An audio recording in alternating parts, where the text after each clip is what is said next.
Je m'appelle Emily. J'ai 31 ans et ce que je m'apprête à avouer vit en moi comme une blessure silencieuse.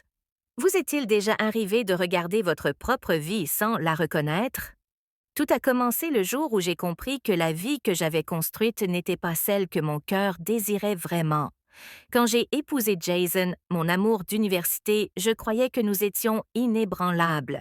Il était le genre d'homme que l'on admire, calme, posé, fiable, celui qui n'oublie jamais un anniversaire, qui s'assure que les factures sont payées et que la maison reste debout malgré toutes les tempêtes.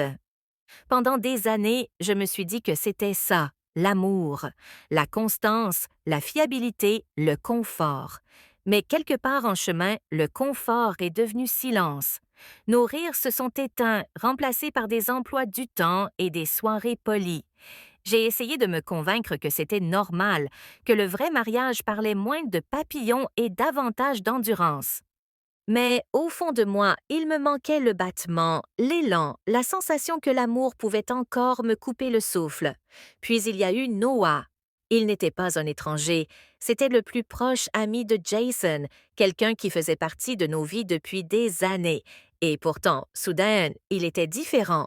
Il dégageait une énergie qui remplissait chaque espace où il entrait, une énergie qui rendait tout un peu plus vivant. Là où Jason planifiait chaque chose à la minute près, Noah vivait à l'instinct. Et quand il me regardait, c'était comme s'il voyait la part de moi que j'avais oubliée. Tout a commencé innocemment. Des plaisanteries partagées, des regards rapides, des conversations qui s'étiraient plus longtemps qu'elles n'auraient dû. Je me disais que c'était sans danger, mais peu à peu nos mots sont devenus chargés, nos silences passent étaient plus lourds. Chaque fois qu'il passait, mon cœur me trahissait, s'emballant d'une manière que je ne pouvais pas contrôler. Mais que se passe-t-il lorsqu'un seul instant change tout? Un soir, alors que Jason était en déplacement, la frontière entre l'amitié et autre chose a disparu. Un regard s'est attardé, un souffle s'est suspendu, et dans cet instant unique, l'air était électrique, dangereux.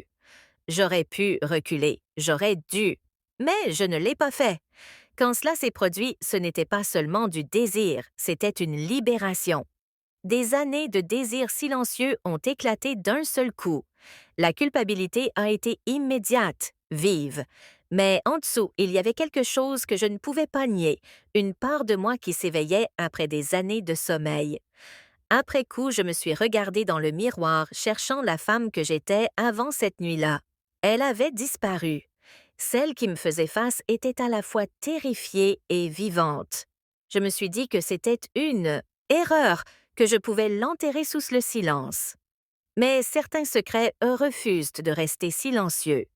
Jason est rentré, a embrassé mon front et m'a dit qu'il m'avait manqué. J'ai souri, faisant semblant que rien n'avait changé, alors qu'à l'intérieur, j'avais l'impression de me tenir sur du verre brisé. Chaque mot, chaque geste était une comédie. Et pourtant, Noah persistait dans mes pensées. Sa voix, son regard, le souvenir de la façon dont mon prénom sonnait quand il le prononçait. Les jours se sont fondus en semaines. J'ai essayé de prendre mes distances, de reconstruire les murs que j'avais brisés, mais les plus petites choses continuaient de les faire tomber. Un message inattendu, un bonjour échangé, la façon dont nos regards se retrouvaient dans une pièce bondée. À chaque fois, ma détermination s'effritait un peu plus. La culpabilité est devenue mon ombre. La nuit, tandis que Jason dormait à mes côtés, je revivais des moments que je n'aurais pas dû me rappeler. Mon corps restait immobile, mais mon esprit était ailleurs, pris dans une tempête dont je ne pouvais m'échapper.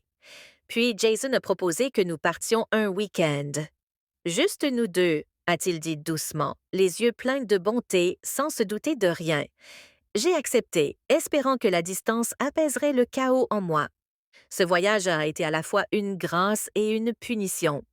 Loin de tout, j'ai vu Jason tel qu'il était vraiment, un homme qui m'aimait sans condition, qui avait bâti tout son monde autour de mon bonheur.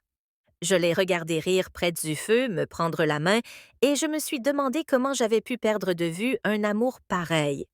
L'espace d'un instant fugace, j'ai cru pouvoir revenir pleinement vers lui, que la tempête en moi pourrait se dissiper en calme.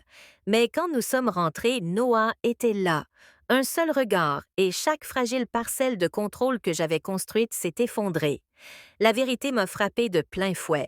Je ne pouvais plus vivre dans deux mondes. La sécurité silencieuse de l'amour de Jason et l'attrait sauvage et dévorant du toucher de Noah ne pouvaient pas coexister.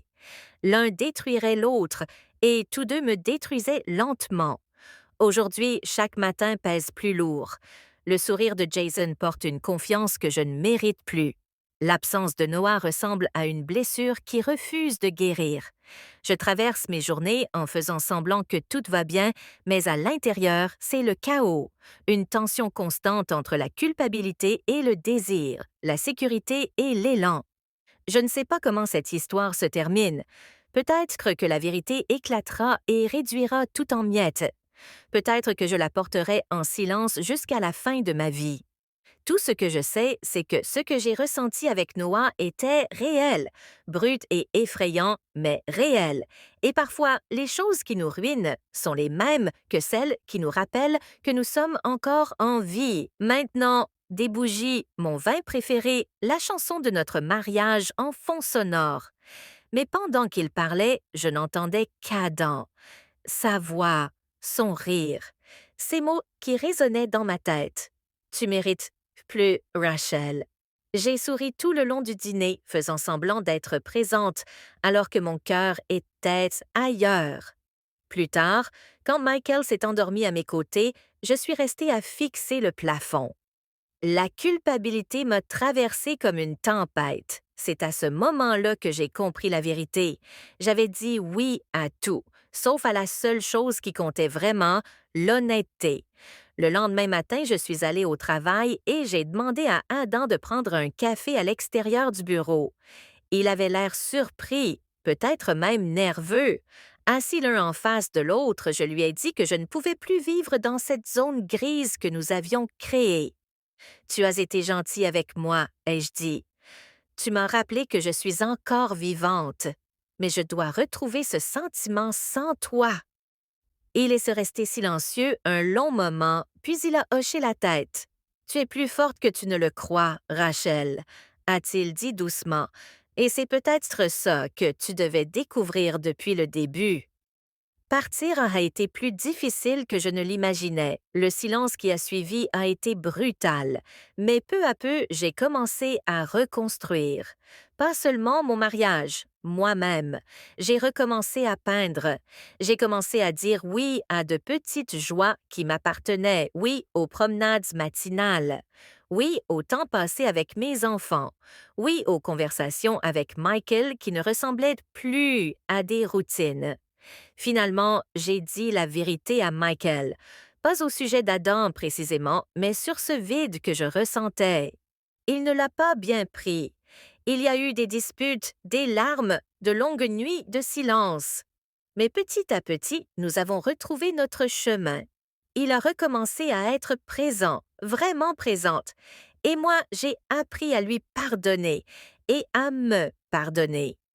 Des années plus tard, je repense encore à ce chapitre de ma vie, non pas avec des regrets, mais avec lucidité, parce que parfois, l'infidélité ne commence pas par un baiser, elle commence par l'absence, par la solitude, par le fait de dire oui à tout le monde, sauf à la personne que l'on a juré d'aimer.